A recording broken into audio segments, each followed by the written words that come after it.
El organismo mamífero está equipado con dos sistemas nerviosos para integrar y regular sus reacciones.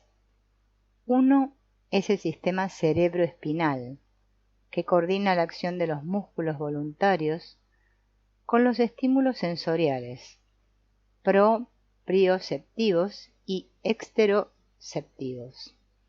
Regula el tono muscular y mantiene la postura. En mayor o menor medida, los movimientos que dirige están sujetos a un control consciente. Los músculos sobre los que actúa son los músculos esqueléticos estriados. El segundo es el sistema nervioso autónomo vegetativo, que regula los procesos básicos corporales, como la respiración, la circulación y la función del corazón, la digestión, la excreción, la actividad glandular y la reacción pupilar. A los músculos sobre los que actúa se los llama músculos lisos, porque carecen de la estriación característica de los músculos esqueléticos mayores. Su acción no está bajo el control consciente, de ahí el nombre sistema autónomo. Está compuesto de dos subdivisiones conocidas como los nervios simpáticos y parasimpáticos, que actúan de manera antagónica entre sí. Por ejemplo, los nervios simpáticos aceleran la acción del corazón, los parasimpáticos la ralentizan. Wilhelm Reich observó que el parasimpático está operativo cada vez que hay expansión, alargamiento, hipemia y placer.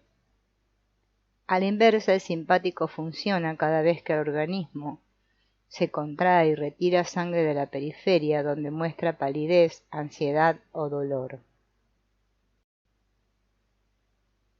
Centrándose muy estrechamente en la función sexual, Reich proponía una antítesis entre placer y ansiedad en lugar de entre placer y dolor. La identidad del placer y las funciones parasimpáticas está clara, incluso si este concepto no es totalmente reconocido por los fisiólogos. El simpático, sin embargo, mediante su estimulación de la glándula suprarrenal, moviliza al cuerpo para hacer frente a la emergencia creada por el dolor o por la amenaza de peligro. Prepara al organismo para luchar o huir.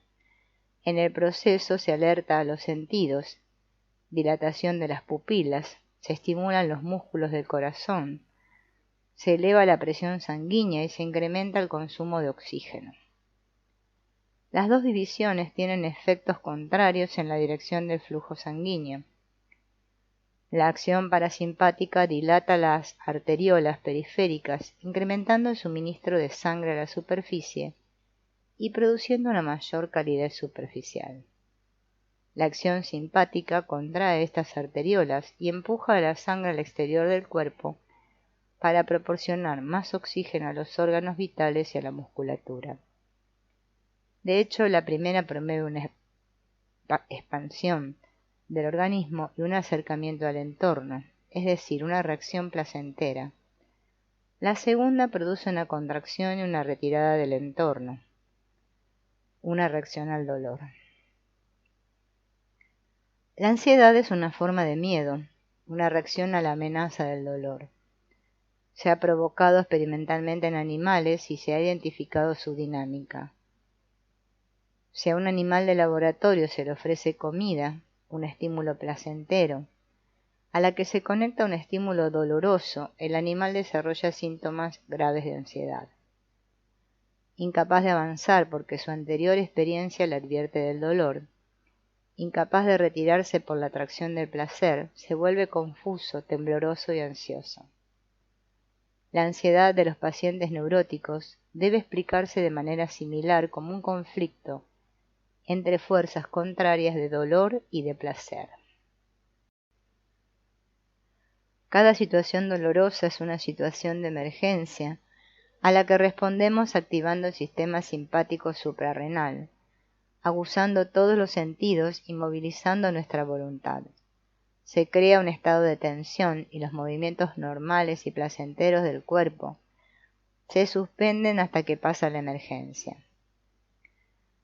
El concepto de voluntad se establece en The Betrayal of the Body, Esto significa que se suprime la espontaneidad. Generalmente, no se aprecia que los movimientos normales de una persona son en gran medida autónomos y espontáneos, lo que permite que puedan expresarse las sensaciones de placer mediante movimientos gráciles y rítmicos. Esto cambia en una situación de emergencia. Un ejemplo de esta diferencia sería el del jinete de un caballo que ha estado disfrutando de ir al galope, permitiendo al animal una gran libertad de movimientos. Al enfrentarse a una emergencia, toma por completo el control del caballo, que responde a cada orden, pero el placer desaparece tanto para éste como para el jinete. La voluntad es incompatible con el placer. Su movilización para conseguir, aunque solo sea un pequeño objetivo, reduce la sensación de placer. Por su naturaleza, todo objetivo crea una situación de emergencia, ya que no tendría sentido si no supusiera un desafío ni requiriera un esfuerzo. En la medida en que el objetivo es imprescindible, exige aunar las energías y concentrar el pensamiento. La reacción del cuerpo ante el desafío de un objetivo no es distinta de su respuesta a cualquier otra emergencia. El sistema simpático suprarrenal se activa para proporcionar la energía extra para el esfuerzo. Tanto si el objetivo es físico, por ejemplo, competir en una carrera, como psicológico, por ejemplo, escribir un artículo antes de una fecha límite, crea un estado de tensión que, en el espectro, pertenece al lado del dolor. Esa conocida imagen del novelista sentado ante la máquina de escribir, tenso, nervioso, frustrado y fumando un cigarrillo tras otro, representa la intensidad del desgaste físico que puede imponer un objetivo psicológico. Establecer metas responde al principio de la realidad que afirma que un individuo tolerará el dolor o aplazará un placer inmediato para obtener un placer mayor en el futuro. Alcanzar una meta significa que uno puede relajarse y disfrutar los frutos de su esfuerzo. Este tipo de comportamiento es racional si la meta guarda una verdadera relación con la promesa del placer. Desgraciadamente, la mayoría de las metas son símbolos de estatus a los que la gente da una importancia exagerada. Ganar dinero para comprar un barco es una actividad válida para alguien a quien le encanta estar en el agua, pero no para quien contempla el barco como una posesión. En el segundo caso, poseer un barco puede suponer una satisfacción para el ego que consideramos un falso placer. Para muchos, la consecución de los objetivos es lo que da significado a sus vidas. Tan pronto como alcanzan un objetivo, se proponen otro. Cada logro proporciona un brote momentáneo de entusiasmo que desaparece enseguida. Y la mente se concentra en una nueva meta, un coche más potente, una casa mejor, más dinero, etc. Estamos obsesionados con conseguir objetos, y el resultado es que parece que hemos perdido la capacidad para el placer. Si continuamente estamos luchando por conseguir objetivos, viviendo en un continuo estado de emergencia, ¿qué tiene de sorprendente que padezcamos de presión arterial alta, úlceras, tensión y ansiedad? Estamos orgullosos de nuestra ambición y no nos damos cuenta de que cada esfuerzo que realizamos requiere la activación del sistema simpático suprarrenal. No todos los objetivos exigen que aplacemos el placer inmediato. Hemos visto que un estado de tensión puede ser agradable si está asociado con la perspectiva de liberación de esa tensión o de satisfacción. La anticipación del placer es en sí misma una experiencia placentera. En esta situación el esfuerzo necesario es fácil y relajado. La actividad se realiza con suavidad, casi sin esfuerzo, y los movimientos del cuerpo son rítmicos y coordinados. Trabajar así es agradable, pero uno solo puede trabajar de esta manera cuando no hay desesperación por medio, cuando la actividad en sí es tan importante como la meta, o cuando el fin no está por encima de los medios.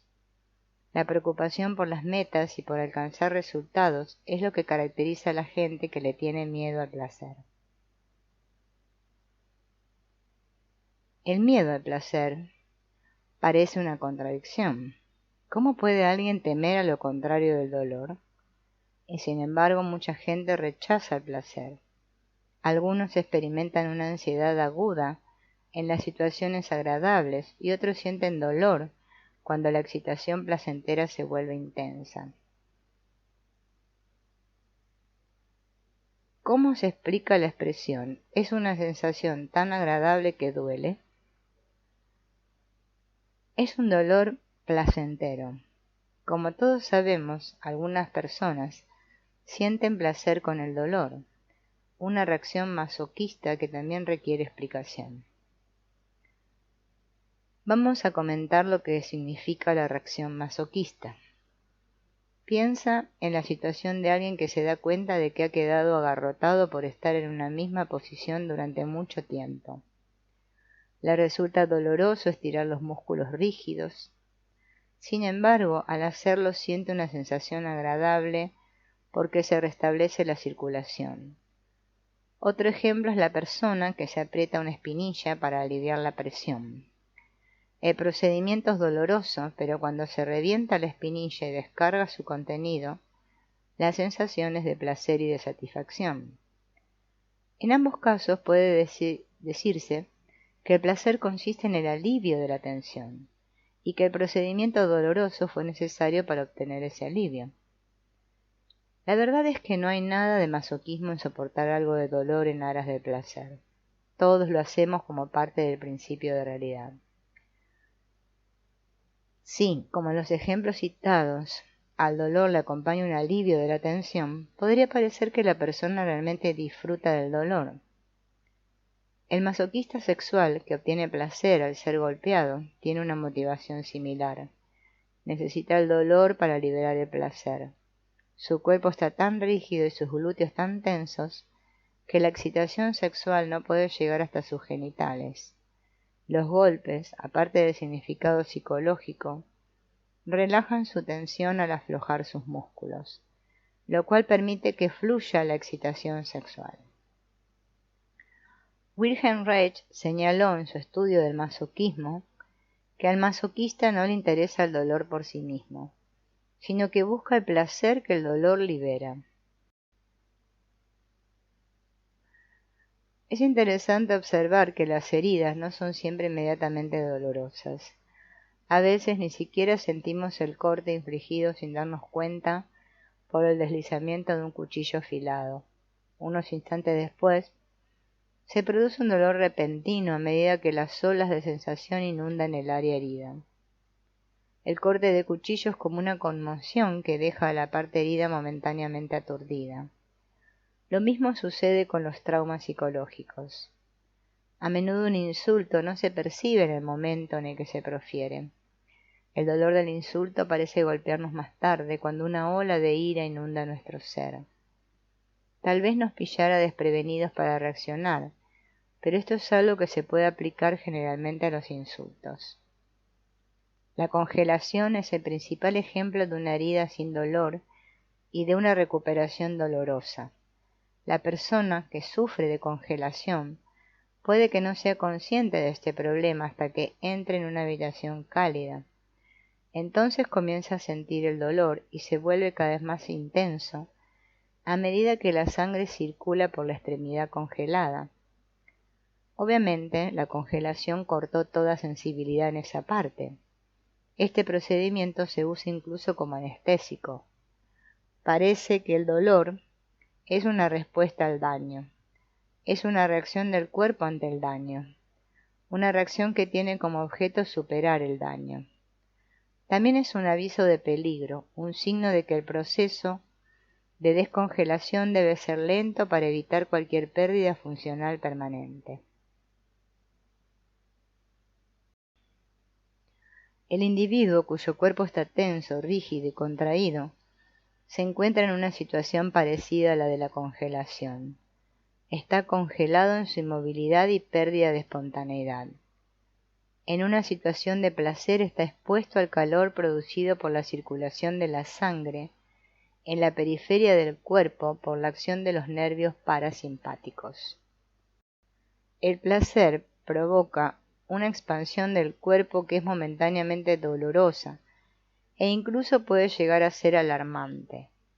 Definitivamente no se trata de una sensación corporal agradable. La persona siente como si fuera a estallar o a perder el control. Lo primero que piensa es en salir de la situación. Si permaneciera en la situación y permitiera que el placer se incrementara, experimentaría la pérdida del control físico. Empezaría a temblar y a vibrar y a sentirse convulso. Sentiría que ha perdido el control de su cuerpo, sus movimientos serían torpes y perdería su aplomo. Cederían sus tensiones corporales y sus contrapartidas psicológicas, las defensas de su ego. Esto le ha ocurrido a muchas personas en estas situaciones. Se vuelven tan nerviosos que se ven forzados a retirarse. Sin embargo, si permitimos que los temblores continúen, terminarán en llanto. El llanto es una ruptura de la rigidez provocada por un placer abrumador. Muchas mujeres lloran después de una experiencia sexual placentera. La gente llora cuando se encuentra con amigos o familiares que no han visto desde hace mucho tiempo. Hay una expresión que dice: estoy tan feliz que siento ganas de llorar. Como adultos tenemos muchas inhibiciones en contra de llorar. Sentimos que es una expresión de debilidad, de feminidad o de infantilidad. Quien tiene miedo de llorar tiene miedo del placer. Esto es porque quien tiene miedo de llorar se controla con rigidez para no llorar. Es decir, la persona rígida tiene tanto miedo del placer como de llorar. En una situación de placer se volverá ansiosa. Conforme se relajan sus tensiones, empezará a temblar y agitarse, e intentará controlar su temblor para no romper a llorar. Su ansiedad no es nada más que el conflicto entre su deseo de soltarse y su miedo a hacerlo. Este conflicto aflorará cuando el placer sea lo bastante fuerte como para amenazar su rigidez. Como la rigidez se desarrolla como un medio de bloquear las sensaciones dolorosas, desprenderse de la rigidez o la restauración de la motilidad natural del cuerpo sacará a la luz estas sensaciones dolorosas. En algún lugar de su inconsciente el individuo neurótico tiene conciencia del placer que pueden suscitar los fantasmas reprimidos del pasado. Podría ser que una situación de este tipo haya dado lugar al dichoso: no hay rosas sin espinas. En el ser humano, el principal mecanismo para aliviar la tensión es la descarga compulsiva del llanto. La mayoría de los bebés lloran cuando están afligidos. Todos los bebés lloran cuando sienten dolor.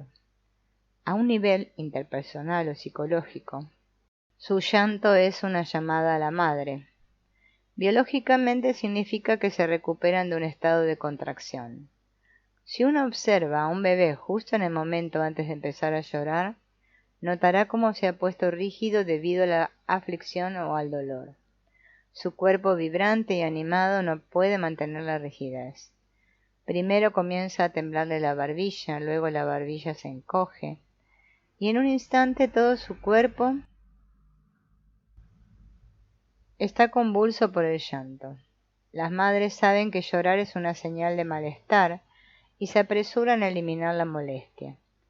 Sin embargo, el bebé no llora para llamar a su madre, porque seguirá llorando mientras la tensión persista.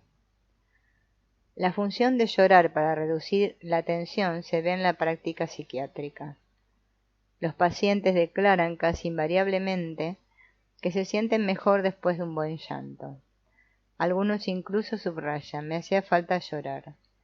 Después de llorar, el cuerpo está más blando, su respiración es más fácil y profunda, sus ojos más brillantes y su color de piel mejor.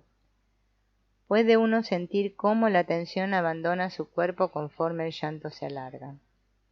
Cuando llorar no produce este efecto es porque el paciente está muy inhibido para entregarse del todo a la convulsión. Una palmada amistosa o un comentario comprensivo pueden disolver la inhibición de un paciente lo suficiente para permitir que se produzca una descarga completa.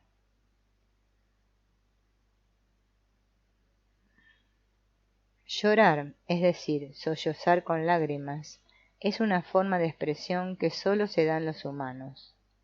Otros animales pueden llorar de dolor, pero su llanto nunca es una reacción convulsiva mantenida. Llorar es una expresión de indefensión. Está probablemente relacionada con la completa indefensión del bebé humano, que es incapaz de aliviar su malestar o de separarse de una situación dolorosa. La naturaleza ha provisto a este organismo indefenso con un medio de reducir las tensiones destructivas que surgen de las situaciones que no puede manejar. Conforme el bebé crece y gana movilidad a través de una coordinación cada vez mayor, desarrolla otras reacciones al dolor y al malestar. Puede escapar o atacar con ira, pero los niños muy pequeños son incapaces de disponer de estas emociones. El espectro de las emociones.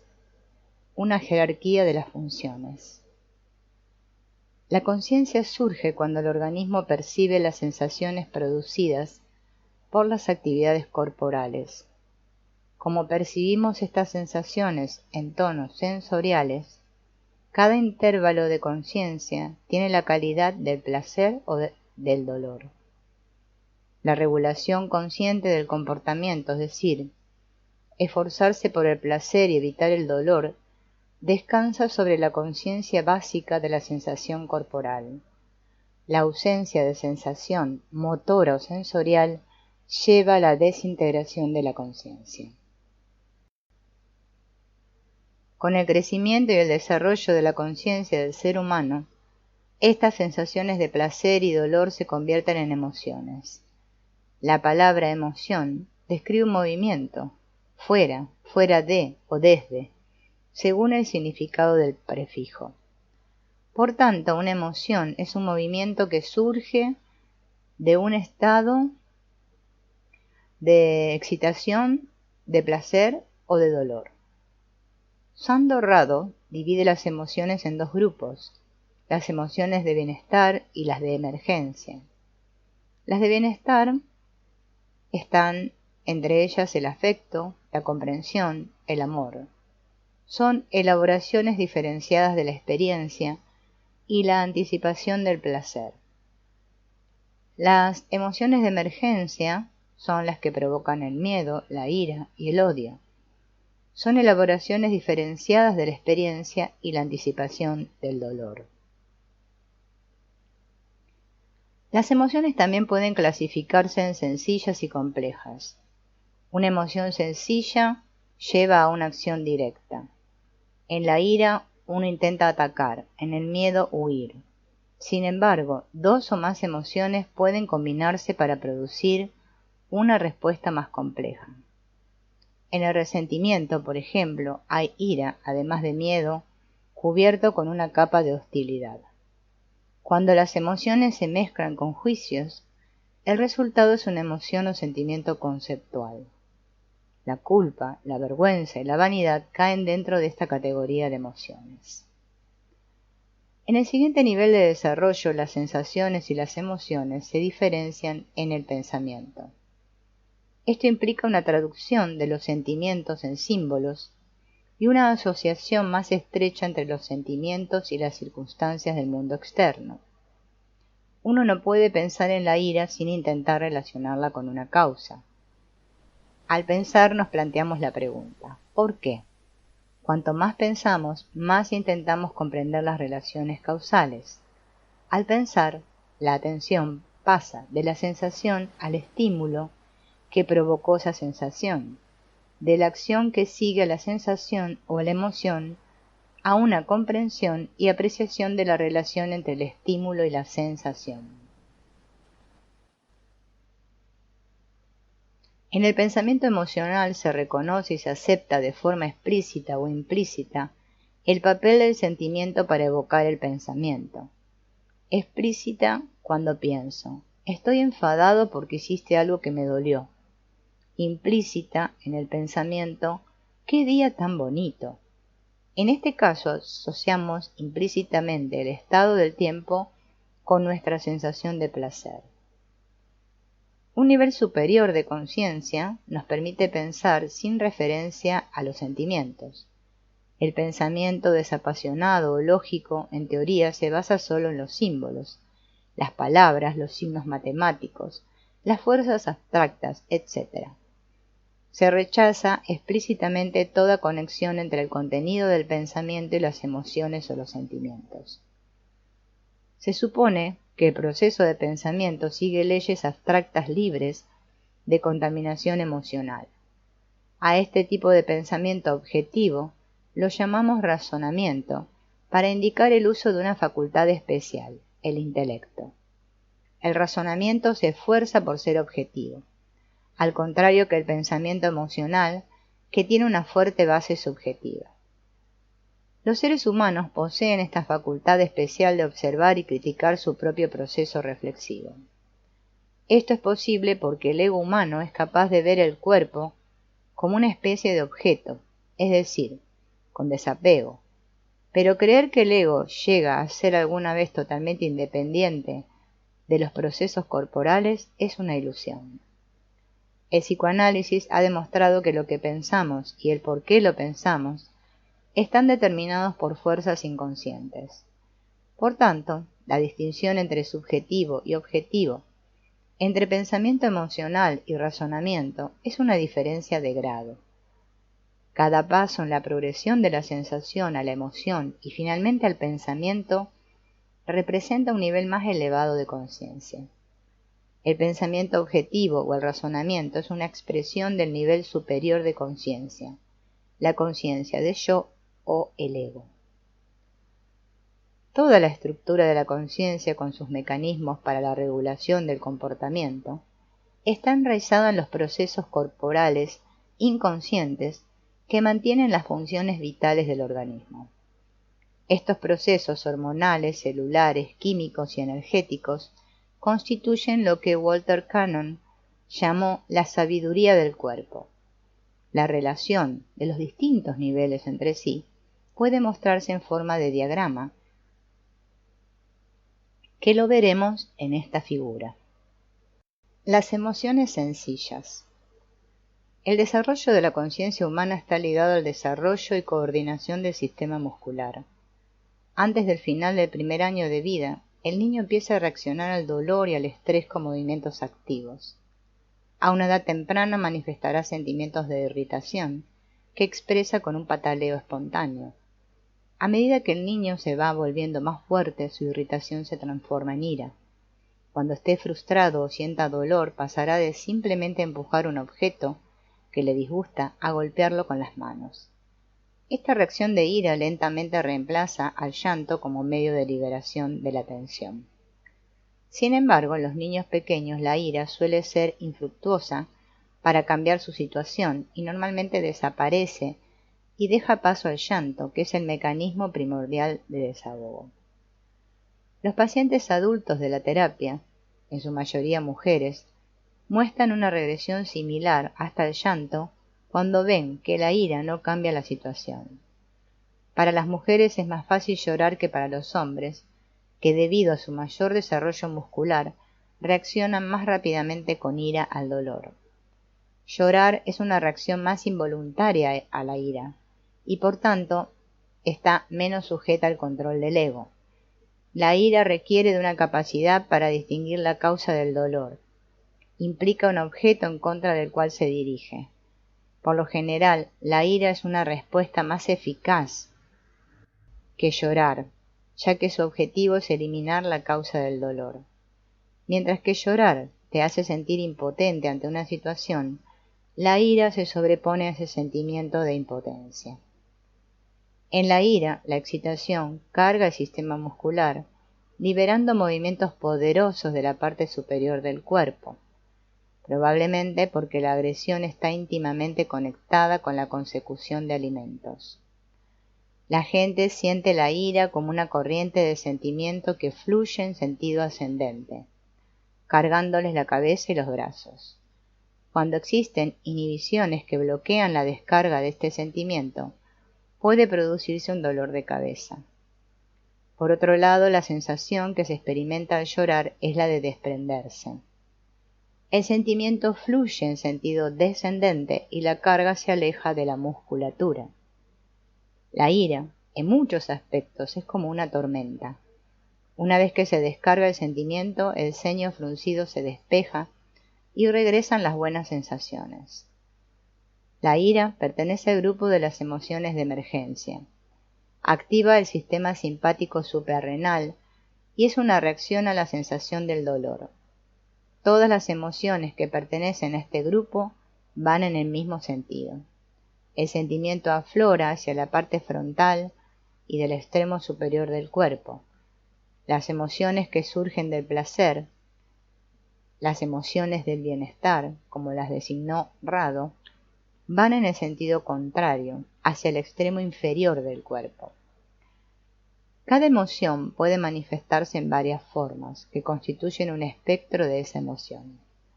El espectro de la ira se muestra bajo estas líneas. En su forma más suave, la ira aparece como molestia, en la más grave como furia. Molestia. Se siente cuando el estrés es ligero. Intentamos deshacernos de algo que nos molesta con movimientos sencillos, como cuando espantamos a una mosca. Irritación.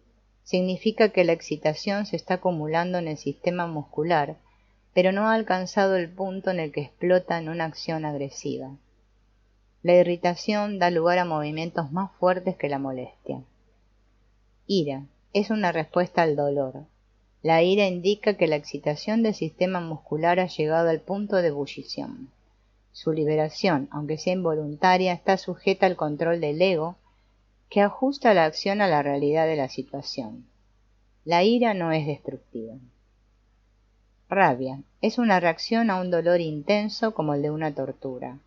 La excitación muscular es excesiva y la participación del ego en la expresión del sentimiento es reducida. Al contrario que la ira, la rabia tiene una cualidad destructiva. Furia. Es como un torbellino en el que desaparece toda distinción y se pierde el control del ego. El miedo, como la ira, es una reacción al dolor o a la amenaza del dolor. Esta amenaza se siente como dolorosa y nuestra reacción ante ella es la misma que ante el dolor. El miedo, como la ira, es una emoción de emergencia que activa el sistema simpático suprarrenal y moviliza la musculatura corporal. Sin embargo, en la ira, el organismo ataca a la fuente del dolor, mientras que en el miedo se aleja y se escapa de ella. En la ira, la excitación se mueve hacia adelante sobre la parte superior de la cabeza y entra en los caninos. En el miedo, la excitación se retira hacia la parte posterior del cuello, tirando de la cabeza hacia atrás y alzando los hombros. La correspondencia entre las dos emociones es tal que si se revierte el sentido del movimiento, una se transforma en la otra. Si una persona asustada se da la vuelta y ataca, se volverá enfurecida y sin miedo. Cuando alguien que está atacando empieza a retirarse, sentirá miedo. El espectro del miedo muestra la correspondencia entre los dos estados de excitación. Aprensión, ansiedad, miedo, pánico, terror. Aprensión. Surge cuando una situación que prometía placer contiene también la posibilidad de dolor. Uno siente aprensión de que el placer que había anticipado desaparecerá, dolor, pero aún sigue así adelante.